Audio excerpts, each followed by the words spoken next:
ओम शांति। आज बाबा की 24/5/2021 के महावाक्य हैं।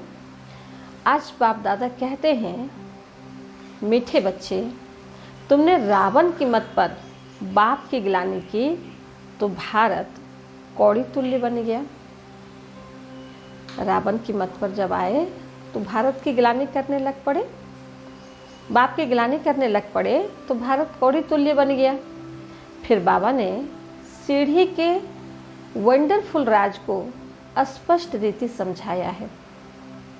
कैसे हमारा उत्थान होता है, कैसे हम बच्चों का पतन होता है, ये आज बाबा स्पष्ट कर रहे हैं। फिर बाबा कहते, अब विचार करो मैं कब आऊं। जिन्हों को मैंने राज्य भाग्य दिया, जिन्हों को मैंने धनवान बनाया, अभी वही कौड़ी तुल्य बन गए हैं। आज मातेश्वरी जी के भी अनमोल महावाक्य हैं। मातेश्वरी जी बाबा की इसी बात को स्पष्ट करते हुए बहुत सारे राज से बहुत सारे बातों को स्पष्ट किए हैं। आइए अब सुनते हैं बाप दादा के मधुर महावाक्य। बाबा कहते हैं, मीठे बच्चे, तुमने रावण की मत पर बाप की गिलानी की तो भारत कौड़ी तुल्य बना। अब उसे पहचान कर याद करो, धनवान बन जाएंगे। अब उसे पहचान कर याद करो तो धनवान बन जाएंगे। प्रश्न, सीढ़ी के चित्र में कौन सा वंडरफुल राज समाया हुआ है? सीढ़ी के चित्र में कौन सा वंडरफुल राज समाया हुआ है? तो बाबा कहते, चढ़ना और उतरना। कैसे चढ़े, कैसे उतरे? उत्तर है, आधा कल्प है भक्ति की डांस और आधा कल्प है ज्ञान की डांस। जब भक्ति की डांस होती है तो ज्ञान की नहीं, और जब ज्ञान की होती है तो भक्ति की नहीं। आधा कल्प रावण की प्रालब्ध चलती और आधा कल्प तुम बच्चे प्रालब्ध भोगते हो। यह गुह्य राज सीढ़ी के चित्र में समाया हुआ है। गीत बजा है, ओम नमो शिवाय। ओम शांति। बाप बैठ समझाते हैं। कैसे समझाते हैं?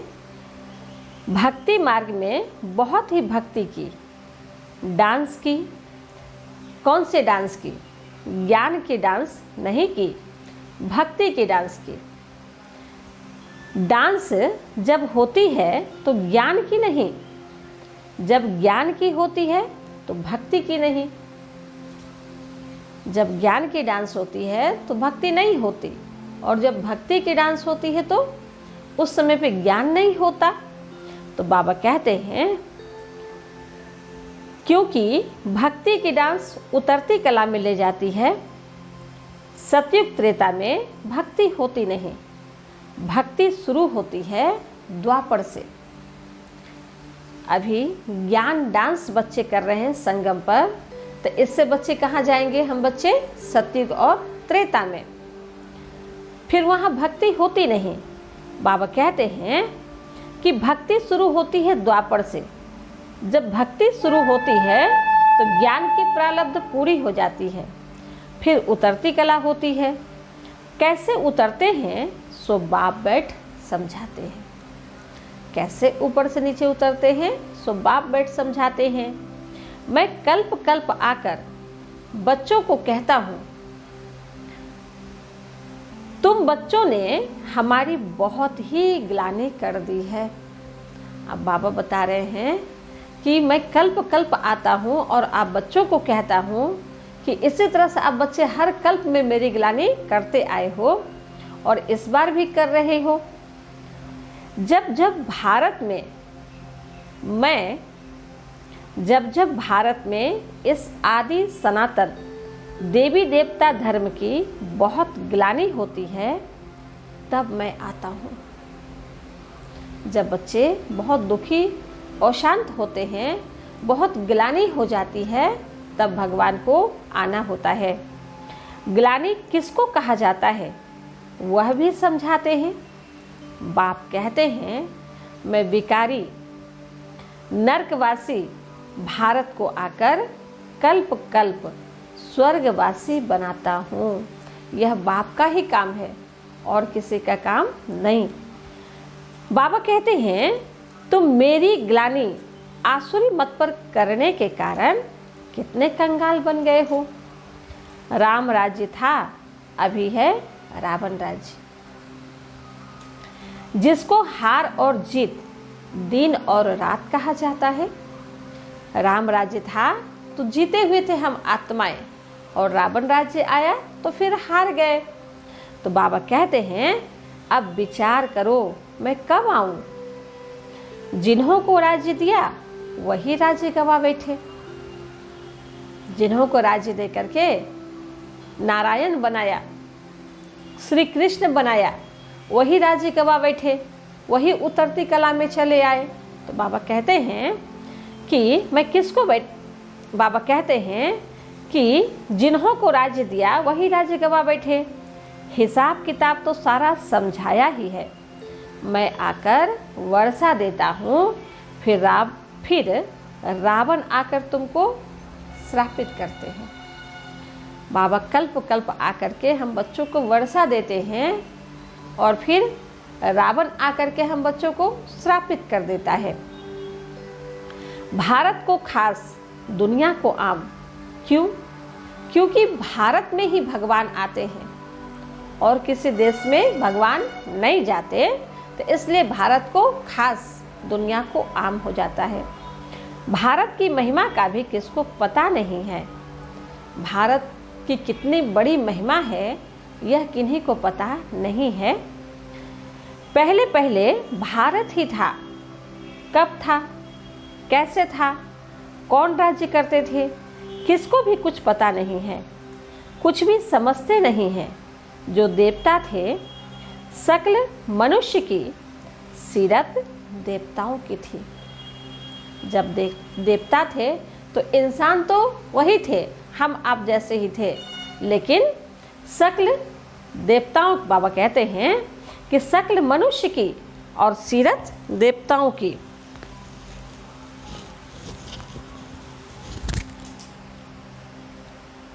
देवताओं की थी, अब सूरत भल मनुष्य की है, सीरत आसुरी है। जिसको समझाते हैं वह समझते नहीं हैं, क्योंकि पारलौकिक बाप को ही नहीं जानते और ही बैठ गाली देते हैं।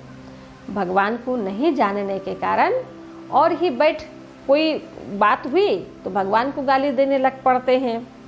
बाप की ग्लानि करते करते बिल्कुल ही कौड़ी तुल्य बन गए हैं। भारत का डाउनफॉल हो गया है। ऐसी हालत जब होती है, बाप कहते हैं तब मैं आता हूँ।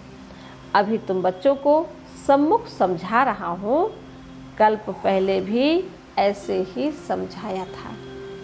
जैसे बाबा आकर के अभी हम बच्चों को समझा रहे हैं, कल्प पहले भी बाबा ऐसे ही समझाया था। यह दैवी संप्रदाय की स्थापना हो रही है। अभी इस समय पर भगवान आकर के दैवी संप्रदाय की स्थापना कर रहे हैं। मनुष्य से देवता बन रहे हैं। मनुष्यों को यह पता ही नहीं है कि बाप कब आते हैं।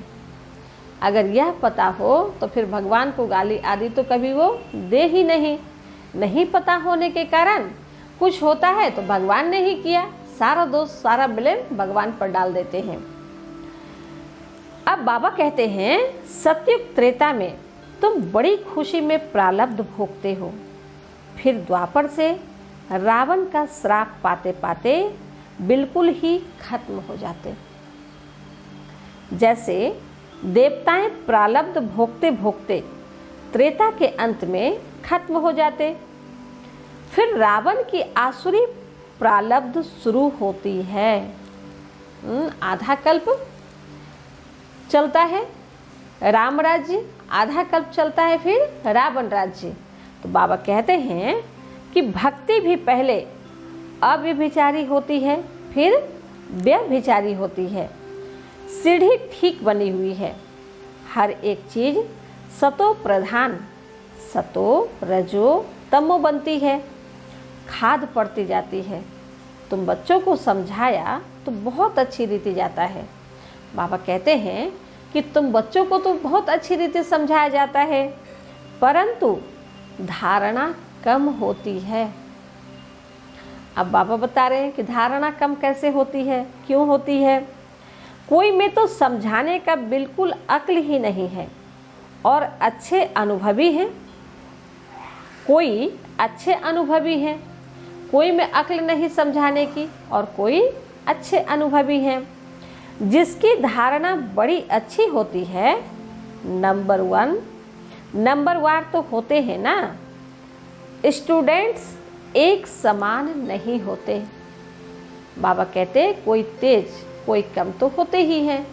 स्टूडेंट्स एक समान नहीं होते, कुछ न कुछ नंबर जरूर रखेंगे।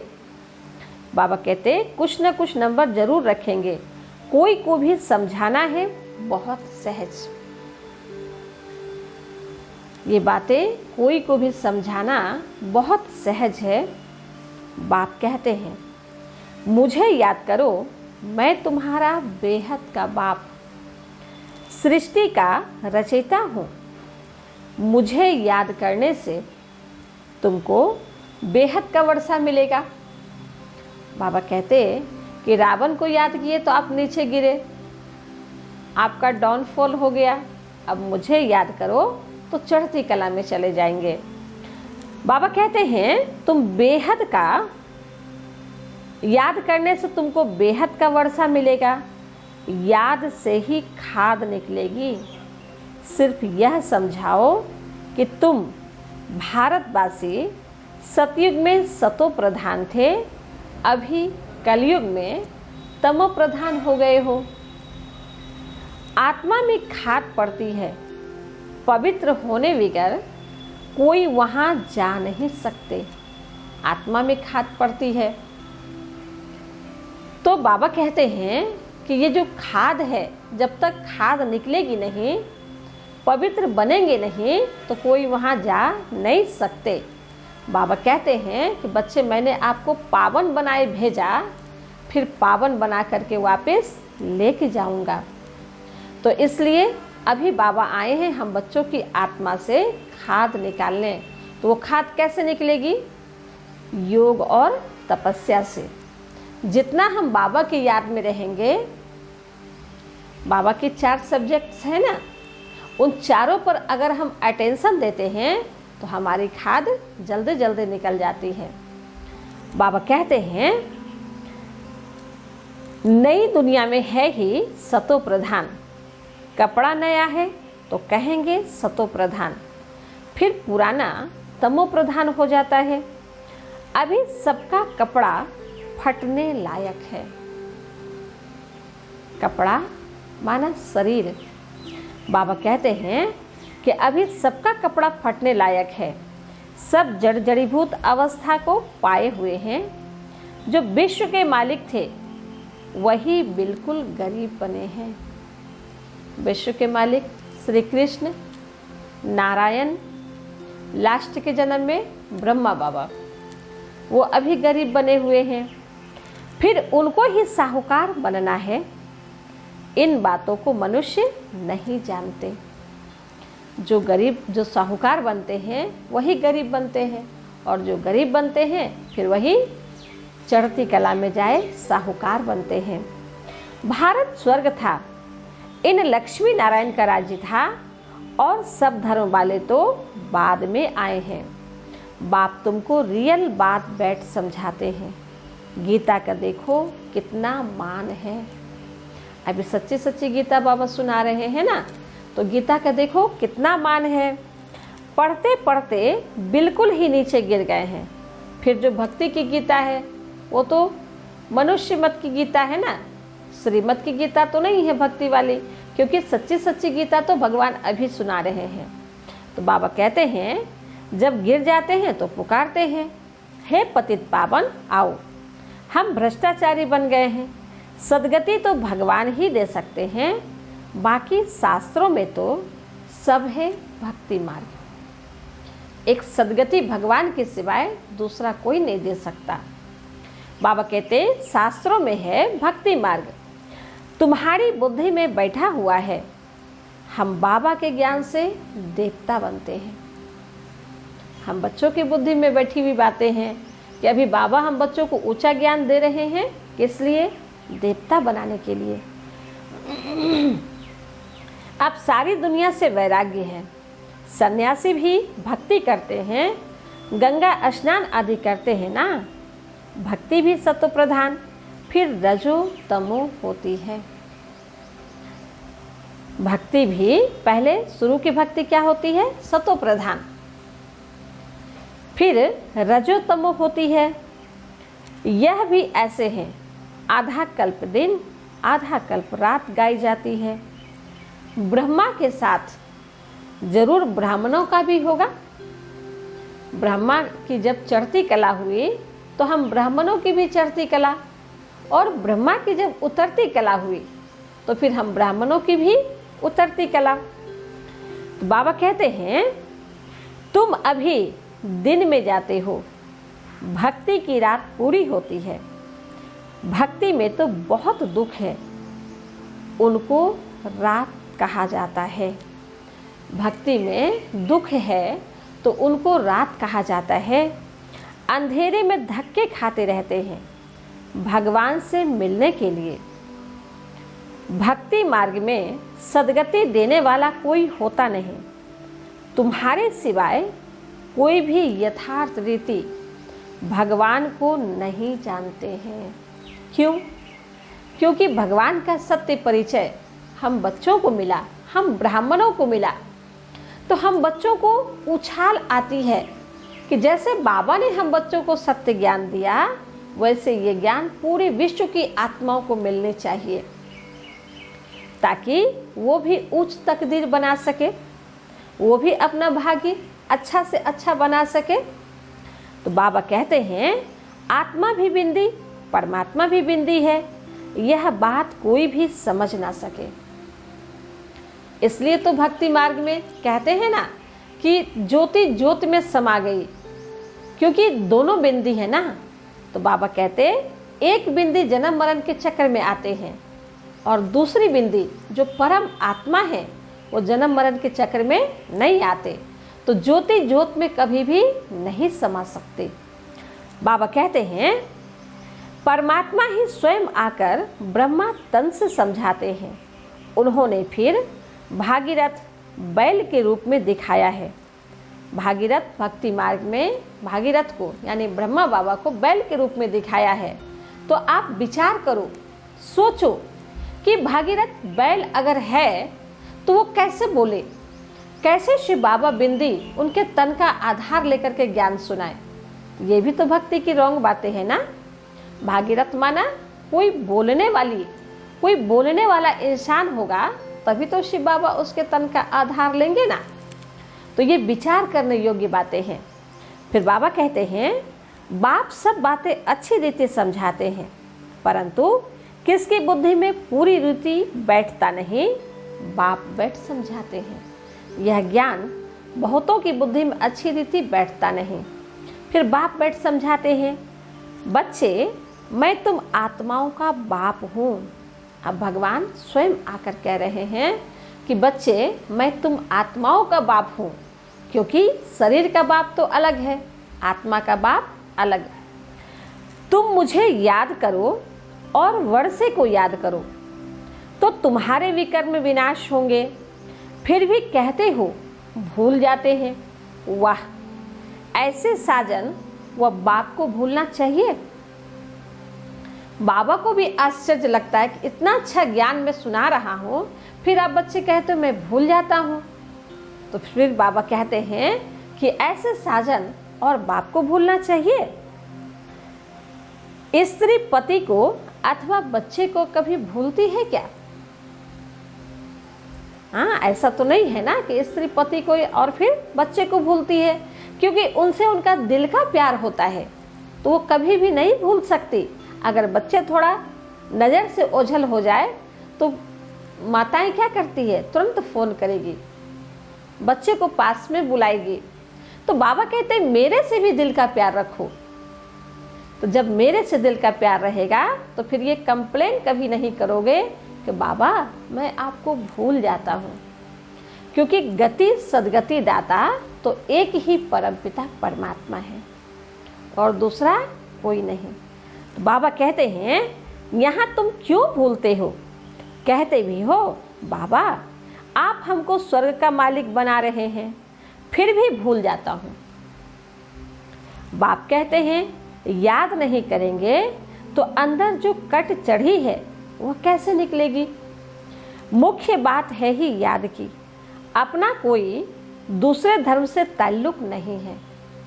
बाबा कहते हैं कि अपना कोई दूसरे धर्म से ताल्लुक नहीं है, भले पूरे विश्व की आत्मा आकर के भगवान का ज्ञान सुने, पावन बने, लेकिन दूसरे धर्म से बाबा को ताल्लुक नहीं है। बाबा एक ही धर्म की स्थापना करते हैं, आदि सनातन देवी देवता धर्म की। फिर बाबा कहते हैं स्कूल में तो हिस्ट्री ज्योग्राफी समझाते हो, कोई तो बिल्कुल समझते नहीं। बाप पढ़ाते हैं यह बुद्धि में बैठता नहीं है। कोई अच्छा स्टूडेंट होता है तो वो समझ के निकल जाता, और कोई ना समझ होते हैं, नहीं समझने के कारण बस समझा ना समझा, ठीक है ठीक है ठीक है, बस बात खत्म। फिर बाबा कहते हैं अच्छा बाप और वर्षा तो याद करो कि यह भी भूल जाते हो।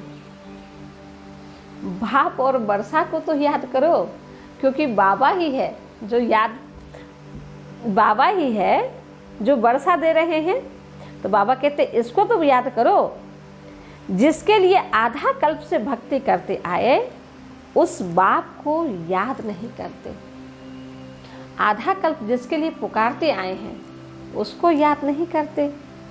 तो बच्चों की बुद्धि में है अब हम यह शरीर छोड़ राजाई में जाएंगे। हम बच्चों की बुद्धि में है, नशा भी है, फकुर भी है कि अब ये पुराना शरीर छूटा तो बाबा के साथ राजाई में जाएंगे। यह अंतिम जन्म है। सूक्ष्म वतन में उनके फीचर्स तो वही देखते हैं। बैकुंठ में भी देखते हो, जानते हो, यह मम्मा बाबा ही लक्ष्मी नारायण बनते हैं। यह तो सब बच्चों को, सब ब्राह्मण बच्चों को मालूम है कि मम्मा बाबा ही फिर जाए लक्ष्मी नारायण बनते हैं। तुम जब सतयुग में रहते हो तो समझते हो कि यह एक ही शरीर छोड़ दूसरा लेना है। यह एक शरीर छोड़ दूसरा लेना है। वहाँ उनको यह पता नहीं रहता कि सतयुग के बाद त्रेता आएगा।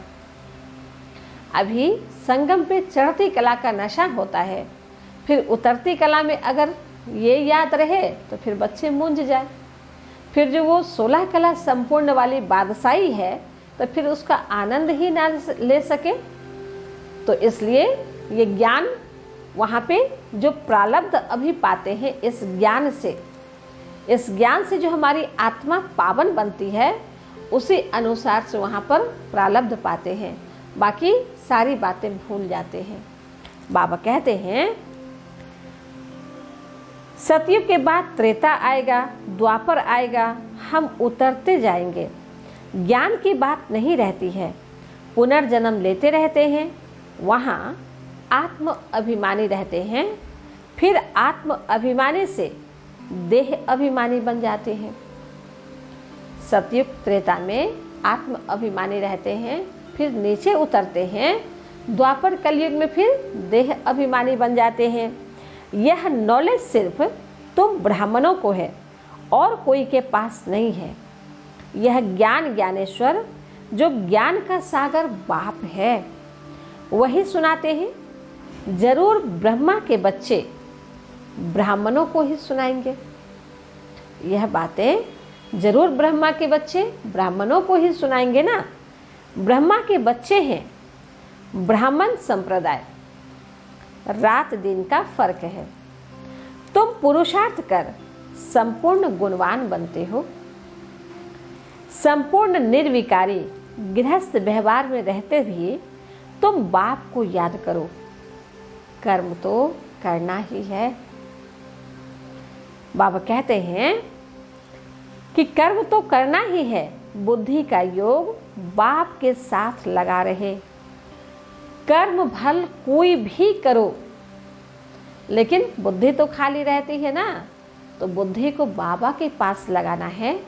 कर्म भल कोई भी करो, खाना बनाओ, घर की सफाई करो, पोछा लगाओ, कुछ भी करो, बर्तन मांजो, लेकिन बुद्धि बाप की याद में लगी रहे। बाबा कहते हैं भल कोई भी काम करो, बढ़ई का काम करो व राजाई का करो। राजा जनक का भी गायन है ना, राजाई करते रहो, परंतु बुद्धि का योग बाप के साथ लगाओ तो वर्षा मिल जाएगा। बाप कहते हैं मन मना भव, मामेकम याद करो। शिव बाबा कहते हैं सिर्फ शिव कहने से लिंग याद आएगा, और तो सबके शरीर का नाम लिया जाता है, पाठ शरीर से बजाते हैं। बाबा कहते शिव का नाम शिवलिंग के रूप में ही विख्यात है। क्यों? क्योंकि वो ज्योति बिंदु है, और बाकी सभी देवी देवताओं का तो नाम है ना। बाबा कहते हैं अभी तुमको आत्म अभिमानी बनाया जाता है, जो आधा कल्प चलता है। इस समय सभी हैं देह अभिमान में, वहाँ आत्म अभिमानी होंगे। यथा राजा रानी तथा प्रजा। आयु तो सबकी बड़ी होती है, वहाँ सतयुग में सबकी आयु बड़ी होगी, 150 वर्ष का आयु सबका होगा। बाबा कहते हैं यहाँ सबकी आयु कम है, तो बाप सम्मुख बैठ बच्चों को कितना अच्छी रीति समझाते हैं। हे आत्माओं, क्योंकि आत्मा ज्ञान लेती है, धारणा आत्मा में होती है। बाबा को शरीर तो है नहीं, आत्मा में सारा ज्ञान है। बाबा को शरीर तो है नहीं, आत्मा में सारा ज्ञान है, तो बाबा भी हम बच्चों को कहाँ ज्ञान दे रहे हैं? आत्मा में। शरीर से तो कोई कनेक्शन ही नहीं है ज्ञान का। तो बाबा कहते हैं आत्मा ही स्टार, आत्मा भी स्टार है, बाबा भी स्टार है, वह पुनर्जन्म नहीं लेते हैं। शिव बाबा पुनर्जन्म नहीं लेते हैं, लेकिन आत्माएं तो पुनर्जन्म लेती है। आत्माएं पुनर्जन्म लेती है, इसलिए बाबा ने काम दिया था कि परमात्मा की महिमा और बच्चों की महिमा लिख कर आओ। दोनों की आत्मा अलग अलग है। श्री कृष्ण की अलग महिमा है, वह साकार वह निराकार। कृष्ण की महिमा अलग है, शिव बाबा की महिमा अलग है। वह साकार है, वह निराकार है। बाबा कहते इतना गुणवान किसने बनाया? जरूर कहेंगे परमात्मा ने बनाया। इतना गुणवान श्री कृष्ण को किसने बनाया? तो जरूर कहेंगे परमात्मा ने बनाया, क्योंकि वो तो छोटा बच्चा है। छोटा बच्चा तो बिना सिखाए गुणवान तो नहीं हो सकते ना। तो अभी वो ब्रह्मा के तन द्वारा संगम पे गुणवान बनते हैं, और फिर सतयुग में जाकर के छोटा बच्चा श्री कृष्ण बनते हैं। इस समय तुम ईश्वरीय संप्रदाय हो, तुमको बाप सिखला रहे हैं, पीछे फिर प्रारब्ध भोगते हैं। सतयुग में तो कोई नहीं सिखलाएंगे, भक्ति मार्ग की सामग्री ही खत्म हो जाती है। सतयुग में भक्ति मार्ग की सारी सामग्री खत्म हो जाती है। इस दुनिया से वैराग्य भी चाहिए, अर्थात देह सहित देह के सब संबंध छोड़ अपने को अशरीरी आत्मा समझना है। नंगे आए थे, नंगे जाना है।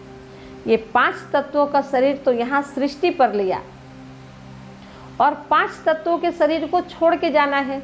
यानी आत्मा प्रवेश करती है तो ये शरीर हमारा काम करता है, आत्मा निकल जाती है तो शरीर काम करना बंद कर देता है। तो बाबा कहते हैं आत्मा नंगी आई थी, वापस फिर नंगी ही जाना है, क्योंकि शरीर को लेके तो जाना नहीं है।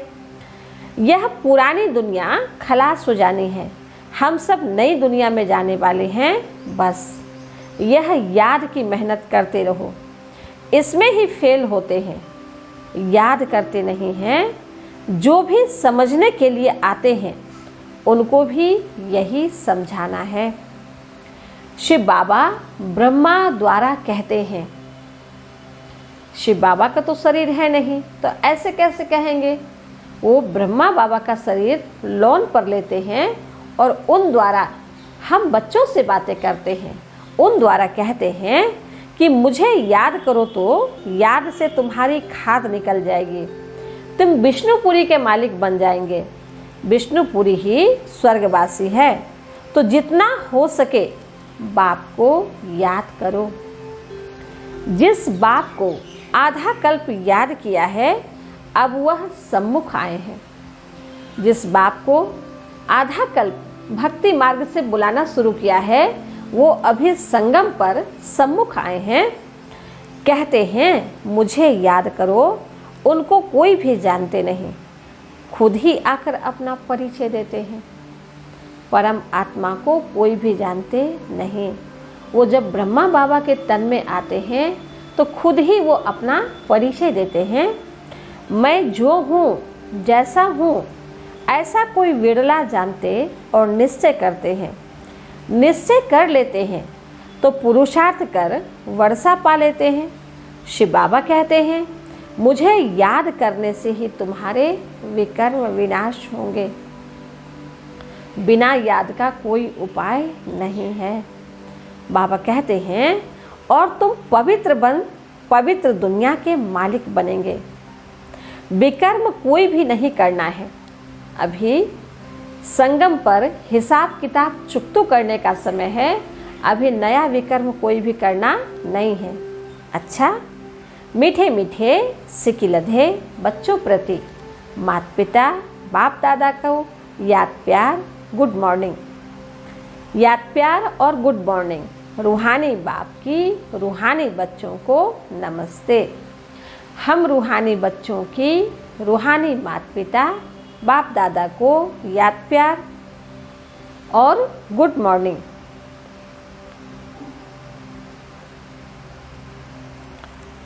याद प्यार और गुड मॉर्निंग। रूहानी बाप की रूहानी बच्चों को नमस्ते। हम रूहानी बच्चों की रूहानी माता पिता बाप दादा को याद प्यार गुड मॉर्निंग और नमस्ते नमस्ते नमस्ते। शुक्रिया बाबा, शुक्रिया। धारणा के लिए मुख्य सार। पहले पॉइंट, पुरुषार्थ कर संपूर्ण गुणवान बनना है।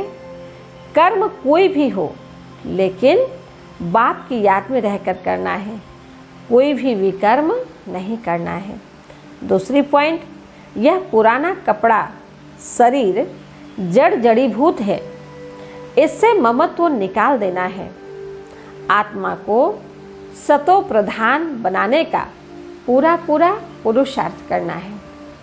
वरदान, करना और कहना इन दो को समान बनाकर क्वालिटी की सेवा करने वाले सच्चे सेवाधारी भव। सदा अटेंशन रहे कि पहले करना है फिर कहना है। कहना सहज होता है, करना मुश्किल हो जाता है। बाबा कहते हैं करने में मेहनत है, मेहनत का फल अच्छा होता है, लेकिन यदि दूसरों को कहते हो स्वयं नहीं करते तो सर्विस के साथ साथ डिससर्विस भी प्रत्यक्ष होती है। जैसे अमृत के बीच विष की एक बूंद भी पड़ने से सारा अमृत विष बन जाता है। ऐसे कितने भी सर्विस करो लेकिन एक छोटी सी गलती सर्विस को समाप्त कर देती है। इसलिए पहले अपने ऊपर अटेंशन दो, तब कहेंगे सच्चे सच्चे सेवाधारी।